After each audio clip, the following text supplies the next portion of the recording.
এয়া আমি পবিতৰাৰ ভিতৰত সোমাইছিলোঁ। আমি ঘন জংঘলৰ ভিতৰত এয়া বনৰীয়া বন্যমহ মুক্ত মনে বিচৰণ কৰি আছে। আমি একদম ওচৰৰ পৰা চাই আছোঁ, কিন্তু আমাৰ ফালে চোৱা নাই। এবাৰ চাইছিল, এতিয়া আৰু চোৱা নাই। এয়া লাহে লাহে গৈ আছে। ভিতৰৰ পবিতৰা অভয়াৰণ্যত ঘন জংঘলৰ ভিতৰত আমি আছোঁ বৰ্তমান। আমাৰ লগত আছে এয়া দিল্লীৰ পৰা অহা আমাৰ আলহী, আমাৰ অজিত ভূঞা ছাৰে পঠিয়াইছে। অজিত ভূঞা ছাৰে পঠিয়াইছে এইজন দিল্লীৰ পৰা অহা আলহী।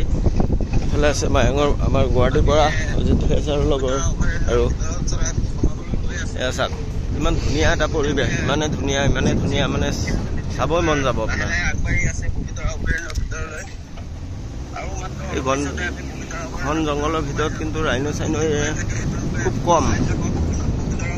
এটা অন্য জীৱ জন্তু আছে। ইমান ধুনীয়া জংঘল। পবিতৰা অভয়াৰণ্যৰ জীপ চাফাৰী এইটো চাওক।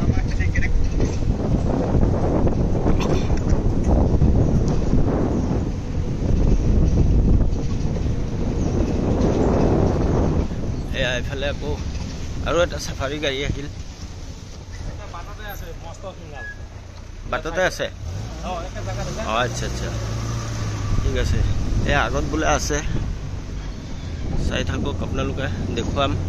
আগতে বোলে ৰাস্তাতে ৰখি আছে, মস্ত ডাঙৰ। এইটো চাওক, এইটো আমি কিন্তু ওচৰলৈ যাব নোৱাৰোঁ। ওচৰলৈ গ'লে আকৌ খেদি আহিব, গতিকে আমি অলপ দূৰতে ৰখি দিলোঁ। এয়া চাওক, এইটো